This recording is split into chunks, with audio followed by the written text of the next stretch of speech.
டெல்லியில் திகார் சிறைக்குள் செல்போன் போதை வஸ்துகளை கடத்தி சென்று கைதிகளுக்கு சப்ளை செய்த விவகாரத்தில் தமிழகத்தைச் சேர்ந்த காவலர் அன்பரசன் அதிரடியாக பணி நீக்கம் செய்யப்பட்டிருக்கிறார். அடுத்து சிக்கப்போவது யார்? சென்னை புழல் மத்திய சிறையில் முக்கிய குற்றவாளிகளின் அறைகளுக்குள் செல்போன் எடுத்து செல்லப்பட்டதும் அதில் எடுக்கப்பட்ட புகைப்படங்கள் வெளியானதும் பரபரப்பை ஏற்படுத்தியது. சிறையா நட்சத்திர விடுதியா என்று கேள்வி எழுப்பும் வகையில் நட்சத்திர அந்தஸ்து ஹோட்டலில் இருப்பதை போல சகல வசதிகளுடன் சொகுசாக இருந்த காட்சிகள் கடந்த ஆண்டு ஊடகங்களில் வெளியாகி பெரும் பரபரப்பை ஏற்படுத்தின. சிறை வளாகத்திலிருந்து 18 டிவிக்கள், 2 FM ரேடியோக்கள், டிரான்சிஸ்டர்கள், 2 செல்போன்கள் பறிமுதல் செய்யப்பட்டன. சிறை காவலர்களின் உதவியின்றி இத்தகைய சம்பவம் நடந்திருக்க வாய்ப்பில்லை என அப்போது பரபரப்பாக பேசப்பட்டது. சென்னையில் நடந்த சம்பவத்தை போல் டெல்லி திகார் சிறையிலும் ஒரு சம்பவம் நடந்துள்ளது. அதிலும் தமிழகத்தை சேர்ந்த போலீசார் ஒருவர் பணி நீக்கம் செய்யப்பட்டுள்ளார். ஆசியாவின் பெரிய சிறைச்சாலை, இந்தியாவின் நவீன சிறைச்சாலை என்று அழைக்கப்படும் திகார் சிறைக்குள் சட்டத்திற்கு புறம்பாக செல்போன், போதை வஸ்துக்கள் கடத்தப்பட்டு கைதிகளுக்கு வழங்கப்படுவதாக எழுந்த புகாரை அடுத்து அதிரடியாக சோதனை மேற்கொள்ளப்பட்டது. அப்போதுதான் அன்பரசனின் நடமாட்டத்தை தனிப்படை ரகசியமாக கண்காணித்தது. அன்பரசன் யார்? சிக்கியது எப்படி? சிவகங்கை மாவட்டத்தை சேர்ந்த அன்பரசன் என்ற இக்காவலர் திகார் சிறை வளாகத்தில் அமைந்துள்ள கீழ் சிறை ஒன்றில் பணியாற்றி வந்தார். தமிழ்நாடு சிறப்பு காவல் படையை சேர்ந்த இவர் மிக முக்கிய குற்றவாளிகளுக்கு வேண்டப்பட்டவர்கள் தரும் செல்போன், கஞ்சா உள்ளிட்ட போதைப் பொருட்கள், பணம், புகையிலை பொருட்கள் உள்ளிட்டவற்றை சிறைக்குள் கடத்தியதாக அவர் மீது குற்றச்சாட்டு எழுந்து அவர் விசாரணை வளையத்திற்குள் வந்தார். கடத்தல் பணிக்காக பல ஆயிரங்கள் முதல் பல லட்சங்கள் வரை குற்றவாளிகளின் உறவினர்களிடம் அன்பரசன் பெற்றுள்ளார் என்றும் இதற்காக சிறைக்குள் அவர் தனி நெட்வொர்க்கையே உருவாக்கி வைத்துள்ளார் என்றும் கூறுகின்றனர் சிறை வட்டாரங்கள். இது தொடர்பாக முகநூலில் உன்னை போல் ஒருவர் என்ற பக்கத்தில் பல்வேறு அதிர்ச்சிகரமான தகவல்கள் வெளியாகி உள்ளன. தமிழக காவலர்களிடம் தனக்கு இந்தி தெரியாது என்று கூறிய அன்பரசன் குற்றவாளிகளின் உறவினர்கள் வேண்டப்பட்டவர்களிடம் இந்தி மொழியில் பேசி தனது காரியத்தை சாதித்துள்ளார் என்கின்றனர் சிறை வட்டாரங்கள். இவர் பேரம் பேசியதாக கூறப்படும் 7 ஆடியோக்கள் வெளியாகி டெல்லி சிறை வட்டாரங்களில் பரபரப்பை ஏற்படுத்தி வருகின்றன. हेलो हेलो भाई। आरटीएसपी सर। हाँ बताओ भाई। बताओ, कुछ कर रहे हो क्या?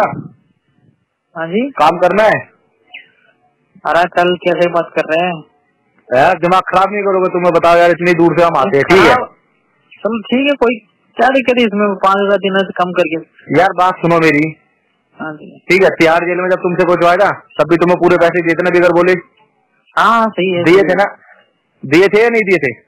हाँ दिए। फिर तो यहाँ आने में क्या दिक्कत? तुम लोग 25 में काम करने के लिए, तो तुम 25,000 रुपए भी नहीं मांग रहे।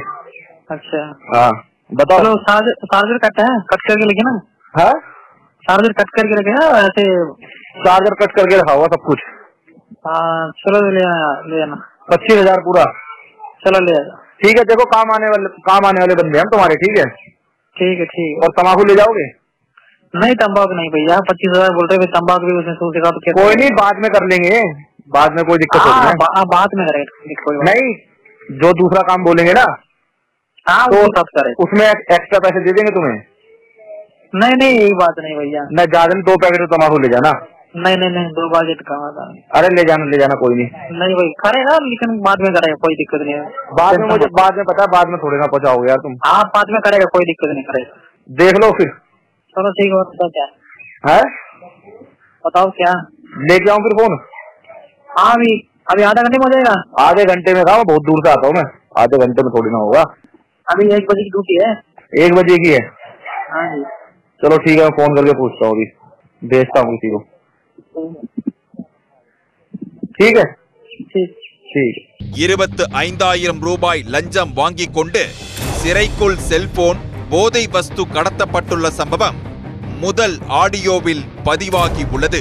தனது கடத்தல் தொழிலை சிறப்பாக நடத்துவதற்காக இரவு பணியை காவலர் அன்பரசன் தவறாக பயன்படுத்தியுள்ளார் என்பது உறுதியாகி உள்ளது. சிறைக்குள் பொருத்தப்பட்டிருக்கும் சிசிடிவி கேமராக்களை ஆய்வு செய்த சிறைத்துறை அதிகாரிகள் அன்பரசன் தவறு செய்ததை உறுதி செய்தனர். இதையடுத்து அன்பரசன் பணி நீக்கம் செய்யப்பட்டுள்ளதை திகார் சிறை கமாண்டன்ட் அபிஷேக் தீட்சித் உறுதி செய்துள்ளார். சுமார் 50 செல்போன்களை கைதிகளுக்கு சட்டவிரோதமாக சப்ளை செய்தது கண்டுபிடிக்கப்பட்டுள்ளதாகவும் சிறை கமாண்டன்ட் அபிஷேக் தீட்சித் தெரிவித்துள்ளார். செல்போன்களுடன் போதை வஸ்துக்களும் சட்டவிரோதமாக கைதிகளுக்கு அன்பரசன் சப்ளை செய்ததும் கண்டுபிடிக்கப்பட்டுள்ளது. இந்திய அரசியலமைப்பு சட்டத்தின் பிரிவு 311(2)(b)யின் கீழ் அன்பரசன் பணி நீக்கம் செய்யப்பட்டுள்ளார். ஆனால் 50 செல்போன்களை அன்பரசன் மட்டுமே சிறைக்குள் எடுத்து சென்றிருக்க முடியுமா?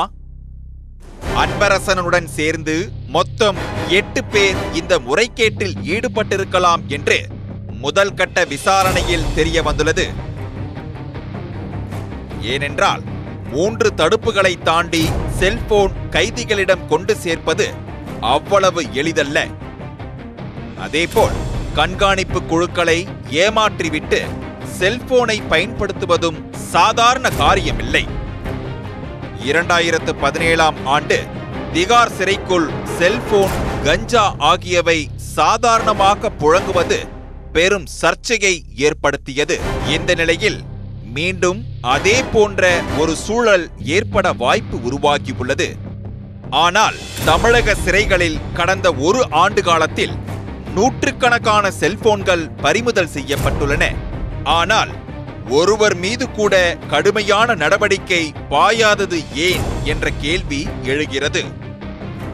தமிழக சிறைத்துறை திகார் சம்பவத்திலிருந்து பாடம் கற்றுக்கொள்ளுமா?